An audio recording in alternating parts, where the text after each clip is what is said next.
Well, thousands of protesters hitting the streets in Denmark and other European countries today, telling President Trump to keep his hands off Greenland. The president claims the Arctic island is critical for national security, warning if the U.S. doesn't act, Russia and China will. And he's now threatening tariffs on countries that do not support his push for U.S. control of Greenland. NewsNation's Libbey Dean is live at the White House with much more. Libby.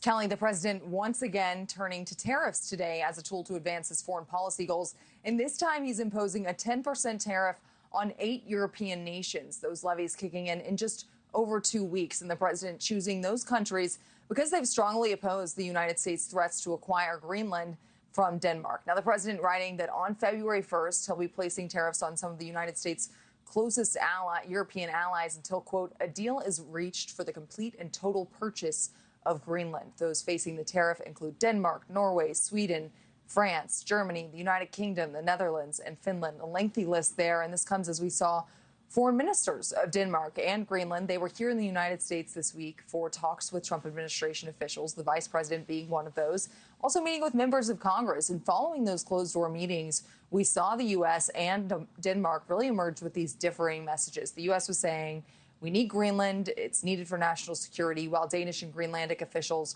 were saying they're actually planning to increase military support for the world's largest island, Greenland. Now, we're also looking at some polling. A recent Quinnipiac poll shows that 86% of Americans oppose taking Greenland by force, with a majority, 55%, still opposing the U.S. trying to buy Greenland. And Denmark, of course, a NATO ally, with the U.S. already having a military base on Greenland, with an agreement for more U.S. troops on Greenland should the U.S. ultimately want that. And just yesterday, we actually saw this bipartisan group of U.S. lawmakers. They traveled and visited Denmark to show their support for the Danes there. And what they were trying to do was lower tensions with Denmark and Greenland. But now we're seeing this new tariff threat from President Trump. That, of course, Kelly, is certainly set to escalate tensions here. Yeah, you would imagine so. So, Libby, also some major developments out of Iran. What are we learning there as well? Well, President Trump's most explicit remarks to date about Iran's supreme leader came this morning, and the president saying that he thinks it's time to look for new leadership in Iran. All of this being revealed in an interview that the president did with Politico just this morning. And we're also hearing that as protests in Iran continue. And President Trump had said help was on the way previously, and then he threatened U.S. intervention as well if those protesters continue to be killed. And then reports so far reveal a lot of killing, an upward of 3,000 dead as they protest the country's failing economy and then also the regime there. And President Trump telling me this yesterday about where he stands on the strikes. Nobody convinced me. I convinced myself. You had yesterday scheduled over 800 hangings. They didn't hang anyone. They canceled the hangings. That had a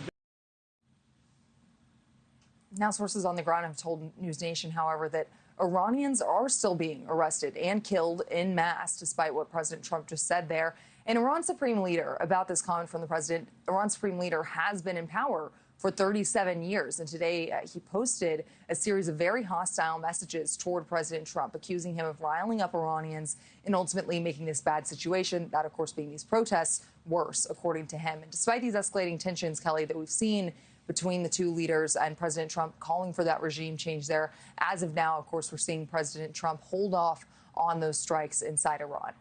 Yeah.